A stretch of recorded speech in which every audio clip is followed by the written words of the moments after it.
আমার বাঁ হাত। কেন বলছি? আমি কিন্তু অপোজিট দিকে বসে আছি, সেই জন্য নজর করে বুঝতে অসুবিধা হবে। ডান হাতে একটা সুতো আমি মুখে ধরলাম, বাঁ হাত দিয়ে এই দুটো সুতোকে অ্যাড করলাম, হলো। ডান হাতে আমার এই গ্যাপটা রয়েছে, এই সুতোটা আমার এখানে ধরা আছে, ঠিক আছে।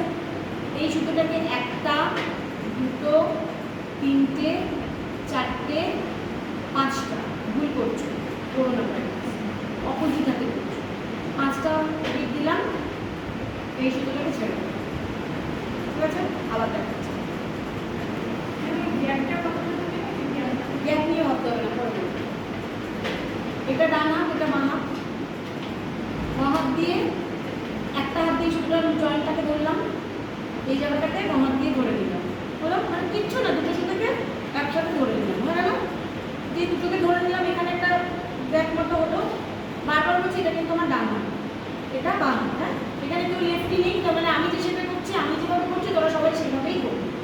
একটা, দুটো, তিনটে, চারটে, পাঁচটা, পাঁচটার বেশি নয়, কমও নয়, পাঁচটা, চারটে হলে ঠিক আছে, হলো। যেই এটা পাঁচটা ঘোরানো হয়ে গেল, এটাকে ছেড়ে দিলাম, ঠিক আছে।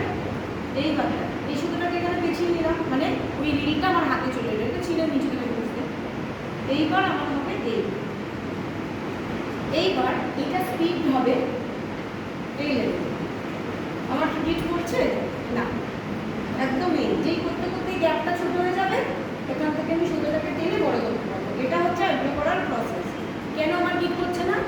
আমি যে ডান হাতে সুতোটা ধরেছি, বাম হাতে ধরেছি, মুখে ধরেছি, এই যে এরিয়া টাইপের একটা পার্ট হয়েছে, তিনটে মেজারমেন্ট বা তিনটে টান একদম সমান হচ্ছে, সেই জন্য আমার এখানে হিটটা পড়ছে না। মানে এটা যতটা টেনেছি, এটাও ততটা টেনেছি, এটাও ততটা টানা আছে, ঠিক আছে। যখনই যে কোনো একটা পোর্শনের টানা কম বা বেশি হয়ে যাবে, গিট তখন পড়বে। তো এটাকে সেট করার সিস্টেম হচ্ছে আমাকে রোজ 10 মিনিট করে প্র্যাকটিস করতে হবে। এক সপ্তাহে যদি আমি এটা রোজ 10 মিনিট করে প্র্যাকটিস করি, এটা হাতে চলে আসবে, যেটা আমি নিজেও বুঝতে পারবো যে আমার হাতে এসছে। প্র্যাকটিস না করলে এই মেজারমেন্টটা সমান হবে না, ওটা 10 মিনিট করে করতেই হবে। আবার দেখাচ্ছি, এই এই ছেড়ে দিলাম, এবার এই হাতটা আমার উঠবে, ঠিক আছে। এবার ওরা এটা করবো, শুধু এইটুকু হোক, তারপরে ওটা